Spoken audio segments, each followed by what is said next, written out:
अस्सलाम वालेकुम guys, welcome back to my YouTube channel Lahori Handi Roti. उम्मीद करते हैं आप सब लोग ठीक होंगे। अल्हम्दुलिल्लाह हम सब भी एकदम ठीक हैं। आज की हमारी रेसिपी है potato chicken and veg kebabs. आए देखिए किस तरह बनाई जाती है। इसके लिए हमें किन किन चीज़ों की ज़रूरत होगी। हमने यहाँ पर तकरीबन आधा किलो आलू ले लिए हैं, उनको हमने अच्छी तरह से उबाल लिया है। अब हमने एक मैशर की मदद से इनको अच्छी तरह से मैश कर लेना है। मैश बहुत अच्छे से करना है कि इसके अंदर कोई भी आलू जो है उसका कोई टुकड़ा ना रहे। हमने इसको बहुत अच्छी तरह से मैश कर लेना है।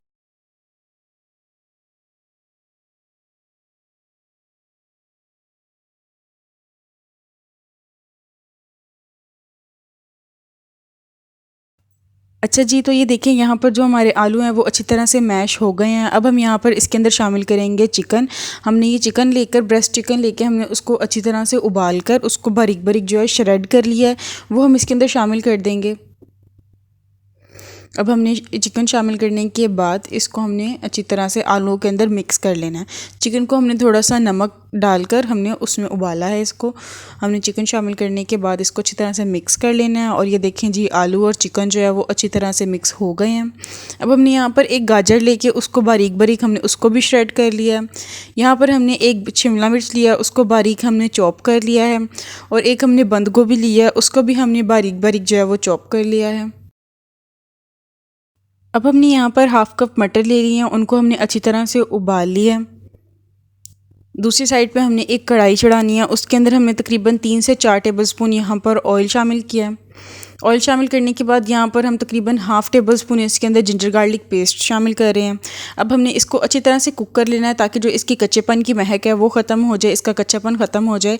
हमने इसका कलर चेंज नहीं करना, इसको सिर्फ जो इसकी कच्चेपन की महक है वो ख़त्म करने तक हमने इसे कुक करना है। फिर हमने यहाँ पर इसके अंदर शामिल कर दिया हाफ़ कप हमने यहाँ पर मैदा शामिल कर दिया है। मैदा शामिल करने के बाद हमने इसको बिल्कुल लो फ्लेम पर हमने इसे कुक करना है तकरीबन 3 से 4 मिनट के लिए, ताकि जो मैदा है वो अच्छी तरह से भुना जाए और इसके अंदर कोई कच्चापन बाकी ना रहे। ये देखिए जी, यहाँ पर हमें 3 से 4 मिनट हो गए मैदे को भूनते हुए। अब हम इसके अंदर शामिल करेंगे यखनी। ये वही यखनी है जिसके अंदर हमने चिकन को उबाला था जिस पानी में, वो यखनी हम लोगों ने ज़ाया नहीं करनी, उसको बचा कर रख लेना है। वो तकरीबन हमने 1.5 कप इसके अंदर शामिल कर दिया है। और अब हमने एक बीटर की मदद से इसको अच्छी तरह से मिक्स कर लेना है ताकि जो इसके अंदर कोई भी किसी किस्म का कोई लम्स ना बने, कोई गुठली ना बने। हमने इसी तरह से इसको मिक्स करते हुए तकरीबन 2 से 3 मिनट हमने इसको कुक कर लेना है। जैसे ही ये गाढ़ा हो जाएगा फिर हम इसके अंदर यहाँ पर शामिल कर रहे हैं सब्ज़ियाँ। हमने यहाँ पर जो जो सब्ज़ियाँ शामिल की हैं, आप उसमें से चाहें तो कोई सब्ज़ी स्किप भी कर सकते हैं, चाहें तो और कोई मज़ीद सब्ज़ी आप शामिल भी कर सकते हैं। हमने यहाँ पर हमारे पास ये सब्ज़ियाँ अवेलेबल थी, हमने ये इस्तेमाल कर ली हैं। हमने ये सब्ज़ियाँ शामिल करने के बाद इसको मैदे के अंदर हमने अच्छी तरह से मिक्स कर लेना है। हमने ये सारा प्रोसेस जो है वो लो फ्लेम पर करना है, मीडियम टू हाई फ्लेम पर नहीं करना, नहीं तो जो मैदा है वो जल जाएगा।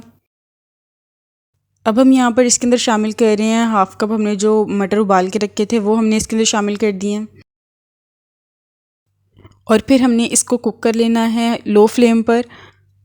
मिक्स करते हुए हमने इसे कुक कर लिया है। अब यहाँ पर हम इसके अंदर शामिल कर रहे हैं 1 टेबलस्पून हम यहाँ पर रेड चिली पाउडर शामिल कर रहे हैं।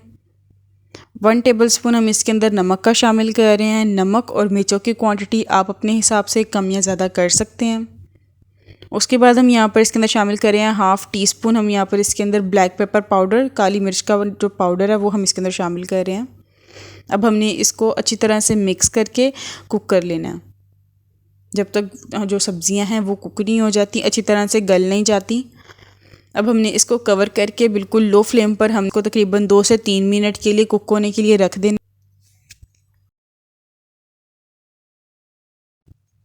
और ये देखें जी, 2 से 3 मिनट के बाद जो सब्ज़ियां हैं वो बहुत अच्छे से कुक हो गई हैं, बहुत अच्छे से गल गई हैं। अब हमने इसको मिक्स करके कुक कर लेना है बगैर ढक्कन के।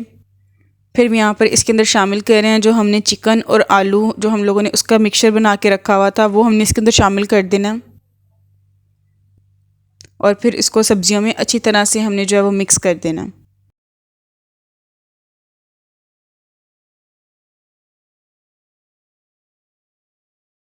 और फिर हमने दोबारा से इसको कवर करके तकरीबन 2 से 3 मिनट बिल्कुल लो फ्लेम पर कुक होने के लिए रख देना है।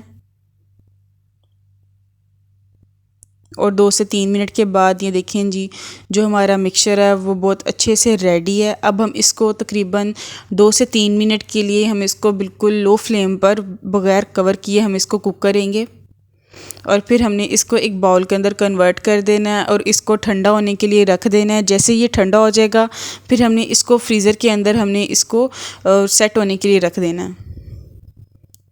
तकरीबन 1-1.5 घंटे के बाद अब हम यहाँ पर इसकी जो है वो कबाब बनाना शुरू करेंगे। हाथों पे अच्छी तरह से ऑयल लगाकर फिर हम इसके इस तरह से कबाब की शेप देना शुरू करेंगे। हमने यहाँ पर इसकी शेप गोल टिक्की की दी है। आप चाहें तो लंबाई में भी कबाब बना सकते हैं। आप जो सी शेप देना चाहें आप उस शेप में कबाब बनाकर इसके फ्राई कर सकते हैं।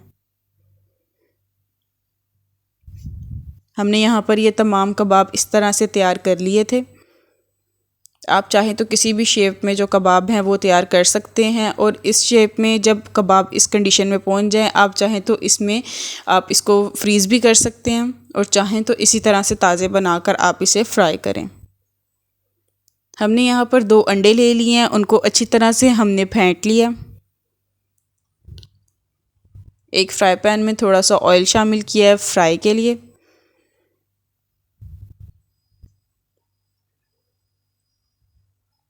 अब हमने अंडों के अंदर ये कबाब को डिप करके इसको फ्राई करना शुरू कर देंगे।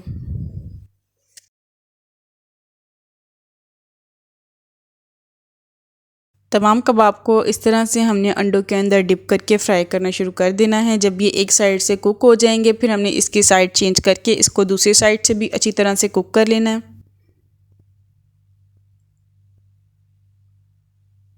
सारे कबाब जब इस तरह से कुक हो जाएंगे फिर हमने इनको डिश आउट कर लेना है। ये देखें जी, यहाँ पे हमारे कबाब जो है दोनों साइड से अच्छी तरह से कुक हो गए हैं। अब हम इसे डिश आउट कर लेंगे। यहाँ पर हमने ये कबाब सारे रेडी हैं। हमने इसको अंडे के साथ रेडी किया। अब इसका सेकंड स्टेप ये है, आप चाहें तो इसको ब्रेड क्रम्स लगा के भी फ्राई कर सकते हैं। पहले इसको अंडों के अंदर डिप करना है, फिर ब्रेड क्रम्स के अंदर इसकी कोटिंग करनी है।